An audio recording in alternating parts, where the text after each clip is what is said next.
अस्सलामुअलैकुम वरहमतुल्लाहि वबरकातुहू।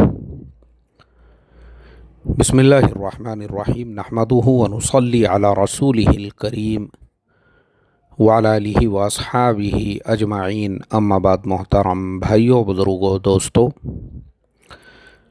जयपुर और बेंगलुरु दोनों शहरों के अंदर पिछले हफ्ते दो एक्सीडेंट के ऐसे वाक़यात पेश आए जिन्होंने पूरे देश को हिला दिया।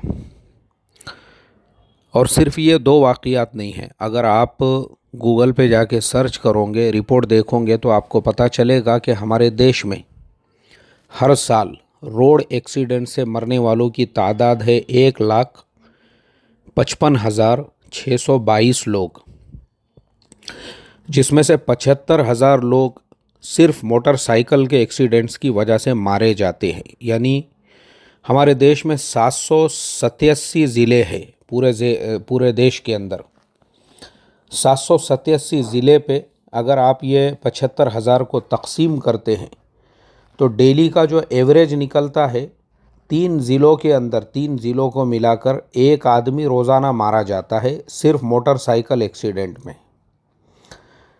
यानी तकरीबन 200 साढ़े 5 लोग रोज़ाना पूरे मुल्क के अंदर वो मोटरसाइकिल के एक्सीडेंट में मारे जाते हैं। और नॉर्मल जो एक्सीडेंट्स होते हैं, उन नॉर्मल एक्सीडेंट्स के अंदर 1,55,622 लोग, ये 2021 की रिपोर्ट है, 2021 के अंदर इतने लोग रोड एक्सीडेंट्स में हमारे देश में मारे गए थे, जबकि वो कोरोना का ज़माना था। कोरोना से भी उतने लोग नहीं मरे थे।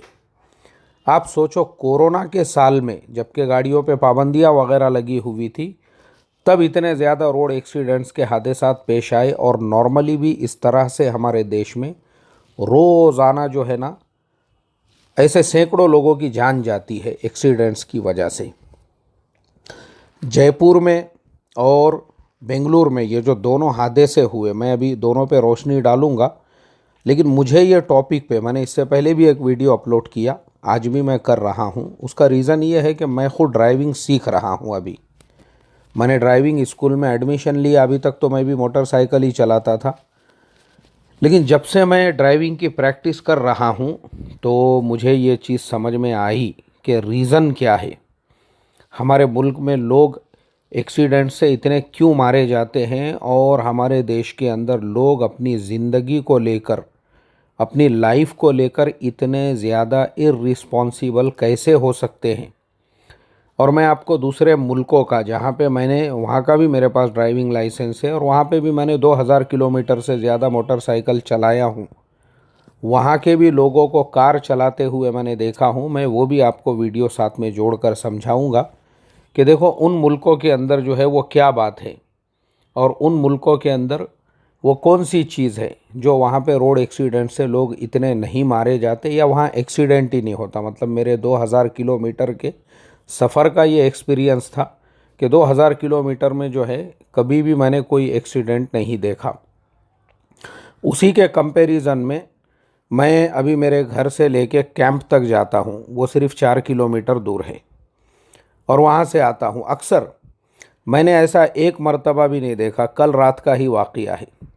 मैं अभी बाहर ही निकल रहा हूँ, थोड़े दूर पर गए तो वहाँ पे जो है एक मोटरसाइकिल गिरी हुई है, 2 लोग हैं, उसके आगे लेडीज़ की एक मोटरसाइकिल है, वो भी जो है गिरे हुए हैं। दोनों की मोटरसाइकिलें गिरी हुई है, 4 लोग ज़मीन के ऊपर पड़े हुए हैं, लोग उनको उठा रहे हैं। उससे एक दिन पहले का वाक़या, थोड़ा आगे हम बढ़े, वहाँ हमने जाकर देखे तो कार का या मोटरसाइकिल का एक दूसरे को धक्का लगा हुआ है। वहाँ पे एक शोर शराबा मचा हुआ है और चिल्ला पुकार चल रहा है। मतलब ऐसा, मैं आपको 4 किलोमीटर के एरिया की बात बता रहा हूँ। उस दरमियान में हर रोज़ ऐसा कोई ना कोई वाक़या, हादसा देखने के लिए मिल जाता है। और मैंने वहाँ पे 2000 किलोमीटर से ज़्यादा मोटरसाइकिल चलाया। पूरे 2000 किलोमीटर के मेरे सफ़र में मैंने कोई एक गाड़ी भी रोड के साइड में ऐसी खड़ी हुई नहीं देखा कि एक्सीडेंट की वजह से वो गाड़ी वहाँ पे खड़ी हुई होगी, या जैसे उमूमन हमारे यहाँ पे रोड पे हमको नज़र आ ही जाता है कि भाई यहाँ पे एक्सीडेंट हुआ है। ऐसा मुझे पूरे 2000 किलोमीटर में कहीं पे भी नज़र नहीं आया। उसका रीज़न भी मैं आपको समझाऊंगा, लेकिन सबसे पहले हम आते हैं जयपुर के हादसे पर। देखो, हमारे देश में एक्सीडेंट्स क्यों होते हैं, हम लोग क्यों इतने इररिस्पॉन्सिबल है अपनी ज़िंदगी, अपनी लाइफ को लेकर। जयपुर में एक पूरा क्या पूरा गैस से भरा हुआ टैंकर वो जयपुर से अजमेर की तरफ जा रहा है। अब रास्ते में एक यू टर्न है और उस यू टर्न के ऊपर जो है वो टैंकर वाला, जिसका टैंकर पूरी तरह से भरा हुआ है, वो वहाँ से पलट रहा है। अब वहीं पे पीछे से जो गाड़ी वाला है वो भी टैंकर वाला ही है, यानी वो भी हेवी जो है, जो ट्रक होता है हेवी ट्रक वाला ही है। अब देखो वो, यानी हमको ये चीज़ समझना चाहिए कि एक सिग्नल आ रहा है या एक जो है आगे चल के एक कॉर्नर आ रहा है, वहाँ पे हमारी गाड़ी की स्पीड कम होना चाहिए, मगर हमारे यहाँ कोई सिस्टम, कोई निज़ाम कुछ पता ही नहीं है उसको। वो पूरी स्पीड में है और वो पूरी स्पीड के अंदर आकर उस बंदे ने वो टैंकर को जिस जगह पे ठोका, वो एग्जैक्ट वही पॉइंट था जहाँ पे उसका नोज़ल होता है और नोज़ल टूट गया। जैसे ही नोज़ल टूटा, गैस लीक होने लगी। अब सर्दी का मौसम है, कहीं पे कोई आग वगैरह सेकते बैठे हुए होंगे, क्योंकि अब आप सोचो वो जो हादसा था उसका इम्पैक्ट, उसका असर कितने दूर तक गया। वो जो गैस थी और जैसे ही उसने आग पकड़ी, वो आग पकड़ने की वजह से जो ब्लास्ट हुआ, लोगों ने ये कहा, दूसरे दिन मैंने लोगों के इंटरव्यू देखा, बोले ऐसा लगा जैसे परमाणु बम फूट गया। अतराफ में 500 यानी 500 जो मीटर होता है, 500 मीटर यानी आधा किलोमीटर का जो पूरा एरिया होता है, वो पूरे एरिया में आग लग गई। आग 40 से 50 गाड़ियां जलकर खाक हो गई। 40 से 50 गाड़ियां जो अतराफ में खड़ी हुई थी लोगों के अपने घरों के सामने, वो गाड़ियां जल के खाक हो गई। मतलब वो गाड़ियों का आपको भंगार भी नज़र नहीं आएगा, कुछ तो पिघल गई पूरी का पूरी गाड़ियां। इस वजह से वो फिगर पता नहीं चल रहा है। ये जो मैं आपको बता रहा हूँ ये वो है जो मिल गई, जिसका कुछ भंगार वगैरह नज़र आ गया। वो हिसाब से रिपोर्ट बनाई गई कि 40 से 50 गाड़ियाँ जो है वो जल के पूरी तरह से खाक हो गई और तकरीबन जो है 20 से ज़्यादा लोग जल गए। जले मतलब एक तो नॉर्मल जलना होता है जिसमें लाश पूरी मिल जाती है, ये इतने ख़तरनाक जले कि इनका कुछ मिला ही नहीं, हड्डियां तक इनकी राख बन के हवा में उड़ गई। वही जो टैंकर जिस टैंकर को उसने ठोका ट्रक वाले ने, उसी के पीछे जो है एक लग्जरी बस भी चल रही थी। जैसे ही ये ब्लास्ट हुआ, पूरी क्या पूरी लग्जरी बस, अब अगर आप देखोगे जाकर, वो लग्जरी बस का सिर्फ वहाँ पे ढांचा बाकी है। उसके अंदर जो मुसाफिर सफ़र कर रहे थे, कोई मुसाफिर का किसी का नाम, उनकी हड्डियाँ तक नहीं मिली। वो गाड़ी में की सीटें तक नज़र नहीं आ रही है, वो तक पिघल गई। वो खाली ढांचा वहाँ पे खड़ा हुआ है। यानी इतना ख़तरनाक जो हादसा हुआ, किसी बम ब्लास्ट के अंदर भी इतना नुकसान नहीं होता है। परमाणु बम, लोगों का बोलना यही था, हमको ऐसा लगा, क्योंकि कई किलोमीटर दूर तक जो है उसकी आवाज़ पहुंची और वो जो शोला भड़का वो नज़र आया लोगों को, और उसका असर आधे किलोमीटर, आप सोचिए आधा किलोमीटर मामूली एरिया नहीं होता है। सारी गाड़ियां जल गई, अतराफ की लोग जल गए बेचारे। अब ये इतना बड़ा हादसा हुआ, अब किसका कसूर है देखिए आप। इसमें सबसे पहले तो गाड़ियां चलाने वालों को ये समझना चाहिए, जब आप शहर के अंदर गाड़ी चला रहे हो, जैसे आपने देखे होंगे शहर में जगह जगह पे बोर्ड लगे हुए होते हैं, 30 किलोमीटर की स्पीड रखो, 40 किलोमीटर की स्पीड रखो। अब हमारा प्रॉब्लम ये है ना, हमारे देश में जो है ना, जगह जगह पे आपको बोर्ड मिलेंगे कि गाड़ी भगाने से शान नहीं आती, जान जाती है। आपको हाईवे पे मिलेंगे ऐसे, मराठी में होता है मनासा ब्रेक, उत्तम ब्रेक, अति घाई, जीवावर येई, इस तरह से ऐसे जुमले लिखे हुए होते हैं कि ज़्यादा तुमको गड़बड़ होंगी तो वो तुम्हारे जान के ऊपर बन आएगी।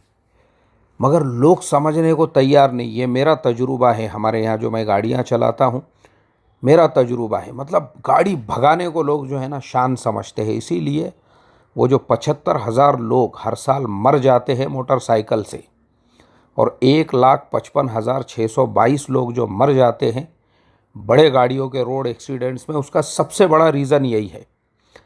अब मैं ड्राइविंग सीख रहा हूँ तो उन वीडियोस के अंदर मैंने ये देखा कि कोई गलती नहीं है। एक आदमी नॉर्मली जो है गाड़ी चला रहा है और अचानक में पीछे से आने वाला उसको ओवरटेक करने की कोशिश कर रहा है। अब देखो, ज़बरदस्ती वो बीच में घुसा रहा है, उसको अपने जान की कोई परवाह नहीं है। जो गाड़ी डिवाइडर के साइड से चल रही है और जो गाड़ी तीसरी लेन में चल रही है, अब वो पहली लेन में आना चाहती है और ये बीच में घुस गया। अब दोनों के बीच में इसका कचूमर बन गया। कोई उसको अपनी जान की पड़ी हुई ही नहीं है। तो हमारे देश में जो रूल्स रेगुलेशन है, अब ये वाकई में भी अगर आप देखेंगे तो जो यू टर्न लेने वाला भी जो ड्राइवर है उसका भी ये काम है कि भाई वो सामने से हाईवे, क्योंकि वो सीधा है, वो सीधे हाईवे के ऊपर कोई गाड़ी दूर से आ तो नहीं रही है। अब हमारे यहाँ पे सबसे बड़ी गलती जो मैंने देखा हूँ, सबसे बड़ी गलती, ये उसूल हमको पता ही नहीं है। मैंने इससे पहले भी कई वीडियोज़ में बताया और अभी भी मैं साथ में वीडियो जोड़ दूँगा। आप देखो कि जिस मुल्क के अंदर मैंने ड्राइविंग लाइसेंस लिया हूँ उस मुल्क का ये कानून है। यानी हमको 15 दिन, मुझे ख़ुद को 15 दिन वहाँ पे जो मैं क्लास के लिए जाता था, उन्होंने ये बताए कि बड़े रोड के ऊपर जो चलने वाली गाड़ी है वो अपने स्पीड में चलेगी। अब छोटे रोड से, जैसे हमारे यहाँ हाईवे पे फाटे लगते हैं, गांव खेड़ों के जो गाड़ियां हैं वो हाईवे के ऊपर आती है, या जो यू टर्न लेने वाले हैं, वो सारे लोगों को, वो जब तक हाईवे पे नहीं आएंगे, जब तक वो अपने लेफ़्ट और राइट में देख लेंगे कि कोई गाड़ी नहीं आ रही है, तब जो है वो हाईवे के ऊपर आएंगे। तब तक वो लाइन लगा के खड़े रहेंगे। मैं खुद जब ये मैंने सीखा उसके बाद मैं खुद लाइन लगा के अपना जो छोटा सा गांव का रोड है वहाँ पे मैं खड़े हो जाता हूँ। जब देखते हैं कि भाई हाईवे पे कोई गाड़ी अब नहीं आ रही है तो फिर वो छोटे गांव की जो गाड़ियाँ हैं वो फिर बड़े हाईवे के ऊपर जाने लगती है। चाहे आप मोटरसाइकिल में हो, चाहे आप कार में हो, चाहे आप पिकअप में हो, किसी भी गाड़ी में हो। मुझे इतना प्यारा लगता है ये उसूल वहाँ का, सीधा सीधा और एकदम स्ट्रिक्टली ये रूल है कि हाईवे से चलने वाली गाड़ी वो अपने स्पीड में चलेंगी। वो ये नहीं देखेंगा कि छोटे गांव से, छोटे खेड़े से बड़े हाईवे पे कौन आ रहा है। और अगर मान लो कोई रोड पे आ जाता है और हाईवे से चलने वाला उसको उड़ा देता है, उसके ऊपर कोई जुर्म नहीं है, उसके ऊपर कोई किसी किस्म का कोई केस नहीं बनेगा और उसको इंश्योरेंस भी नहीं मिलेगा। यानी ये जो रोड पे आने वाला था वो इंश्योरेंस भी क्लेम भी नहीं होगा, ना थर्ड पार्टी होगा, ना वन पार्टी होगा, ना सेकंड पार्टी होगा। ये रूल है वहाँ का, ये हमको सिखाया गया वहाँ बाज़ाब्ता। तो बोले इसके लिए ये तुम्हारी रिस्पॉन्सिबिलिटी है, हाईवे पे आने का ही नहीं। जब तक के हाईवे पे पूरी स्पीड से गाड़ी चल रही है, और यू टर्न उस टाइम तक लेने का नहीं जब तक के सामने कोई गाड़ी नहीं रहती, तब जाके तुम यू टर्न लो।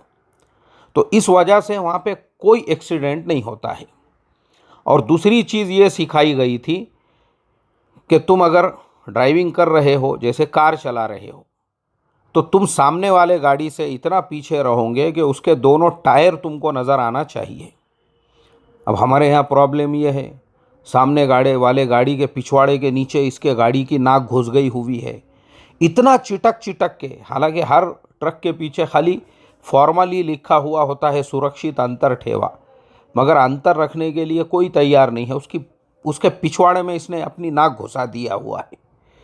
अब इतने करीब करीब आप चलोगे, सामने वाले ने ब्रेक मारा। अभी मुंबई हाईवे पे आप सुनते होंगे, कई मरतबा मैंने खुद सुना हूँ, बोले 11 गाड़ियों का एक साथ एक्सीडेंट हो गया। क्यों?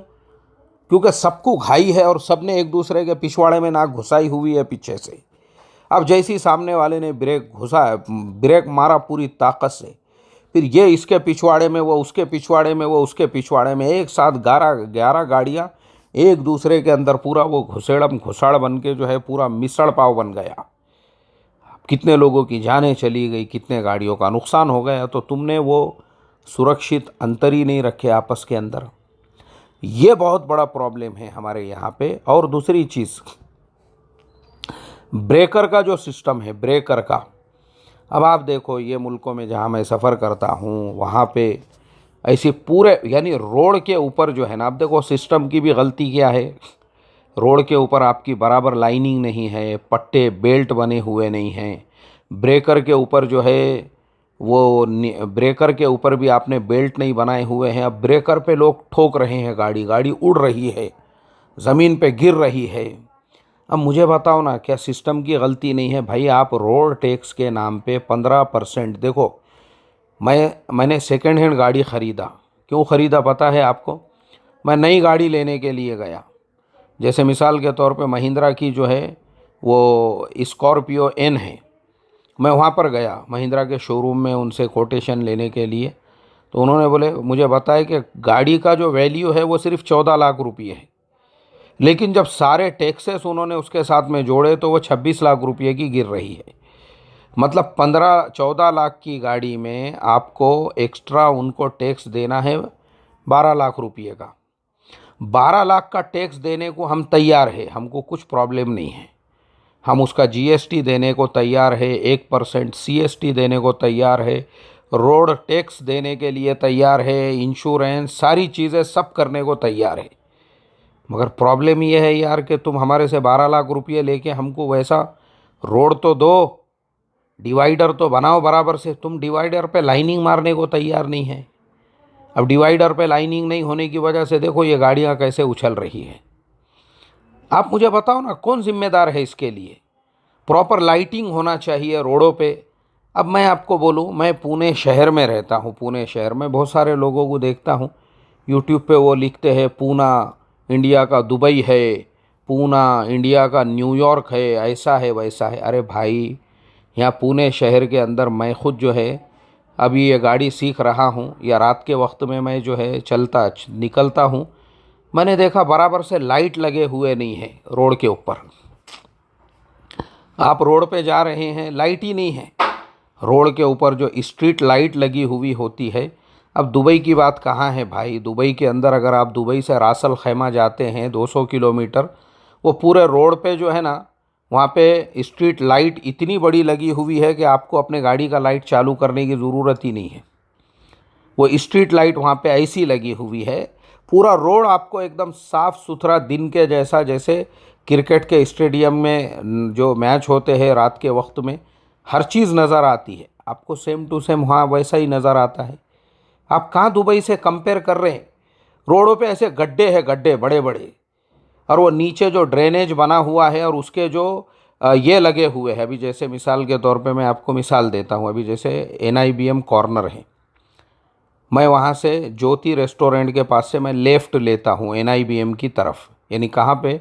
ज्योति रेस्टोरेंट का जो सिग्नल है, अब वहाँ से आपने लेफ़्ट लिए किधर आने के लिए? कौसर बाग आने के लिए या NIBM में आने के लिए।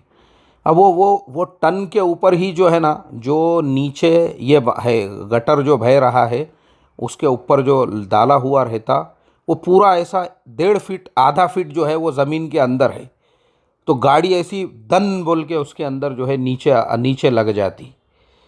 अब थोड़ा आगे नहीं बढ़े तो वही रोड पे जो पहला टन आता है राइट साइड को कौसर बाग की तरफ, ये अपने जमजम होटल की तरफ, पहला जब आप टर्न लेने के लिए जाते हैं तो वहाँ गए तक जो है आपको 5-6 ऐसे बड़े बड़े जो है ना गड्ढे मिलते हैं। वो कौन से गड्ढे हैं?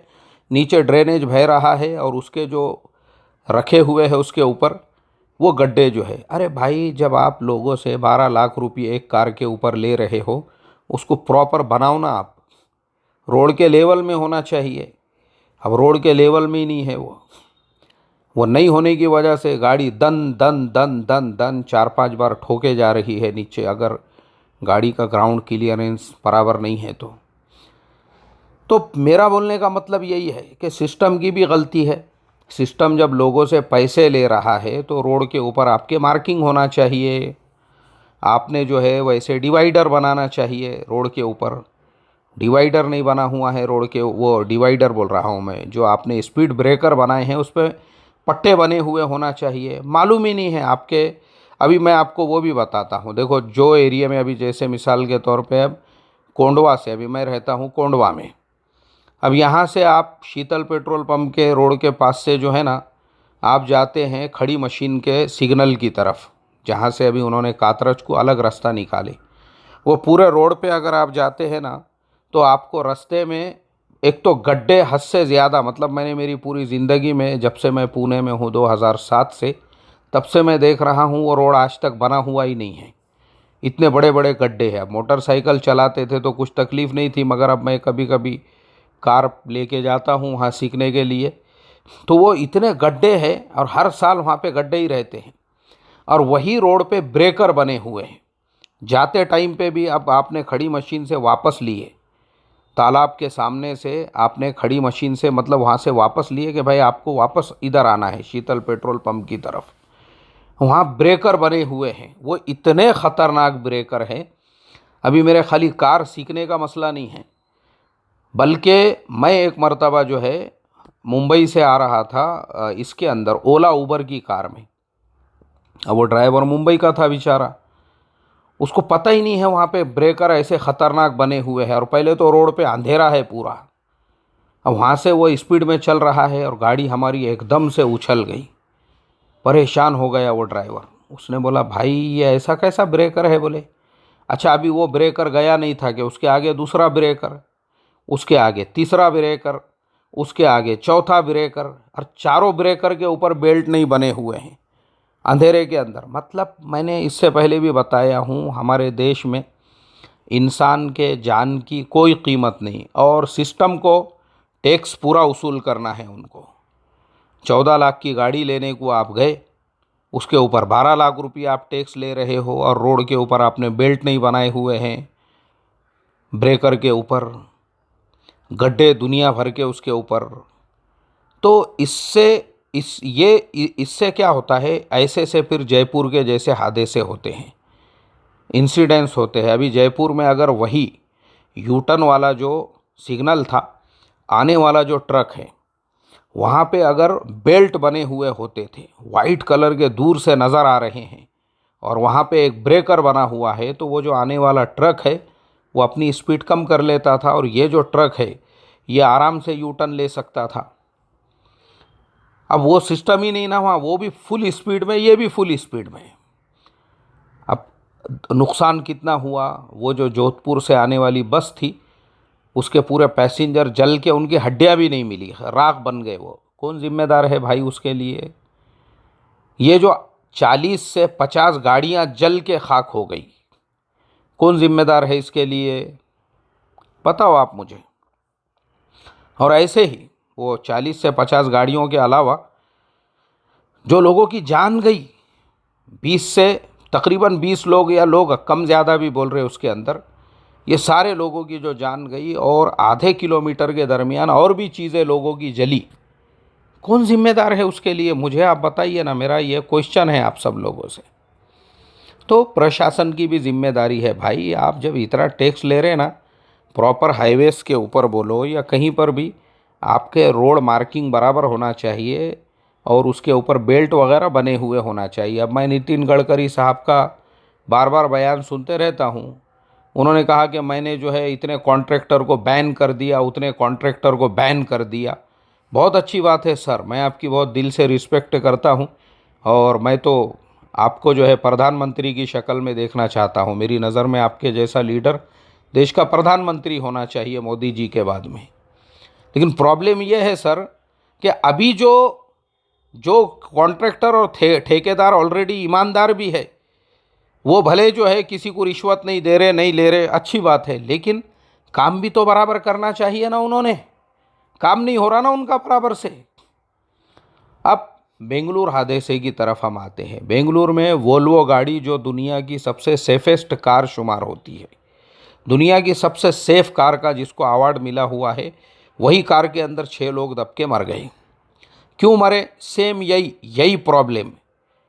यही प्रॉब्लम सामने से एक गाड़ी आ रही है रॉन्ग साइड से, और वो ड्राइवर जो कंटेनर वाला है वो अपना तवाज़ुन खो बैठता है, वो गाड़ी इधर ले रहा कभी उधर ले रहा। यानी मेंटली जो है उसने कहा, वो ड्राइवर के ये अल्फाज हैं कि मुझे समझ में मैं खुद जो है परेशान हो गया, सामने वाले गाड़ी को बचाने के लिए मैं गया तो मेरा कंटेनर पलट गया। पलटा तो बेचारे को ये मालूम नहीं है कि कंटेनर के नीचे भी एक कार आ गई, हालांकि वो सामने वाले कार वाले को बचाने गया था। अब उसको बचाने के चक्कर में ये 6 लोगों की जान चली गई, जो बेचारा खुद एक कंपनी का सीईओ था जो मारे गए, और उनकी पूरी जो फैमिली थी वो बेचारा आईटी कंपनी का एक सीईओ था, उसकी खुद की कंपनी चलती थी। अब आप सोचो कौन जिम्मेदार है ये हादसों, ये सारे वाक़यात के लिए? तो सब जिम्मेदार है इसमें। एक तो हम भी जिम्मेदार है जो रॉन्ग साइड से गाड़ी चलाने वाले हैं। आप बताओ, एक आदमी के रॉन्ग साइड गाड़ी चलाने की वजह से वो कंटेनर पलट गया, एक तो उनका फाइनेंशियल नुकसान हुआ और दूसरे एक फैमिली के 6 मेंबर मारे गए। ये चीज़ आपको सबसे ज़्यादा, क्योंकि हमको खुद अपने जान की परवाह नहीं है, हम खुद रूल्स रेगुलेशंस में गाड़ियाँ नहीं चलाना चाहते हैं। इसी वजह से 75,000 लोग हर साल 2 व्हीलर से और 1,55,622 लोग सारे एक्सीडेंट्स के अंदर हमारे देश में मारे जाते हैं।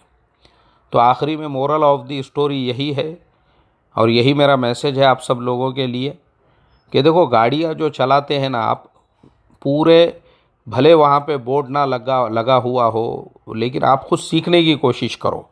अभी जैसे मैं ड्राइविंग सीख रहा हूँ ना, तो मैं उसके रूल्स रेगुलेशंस के वीडियोस देखते रहता हूँ।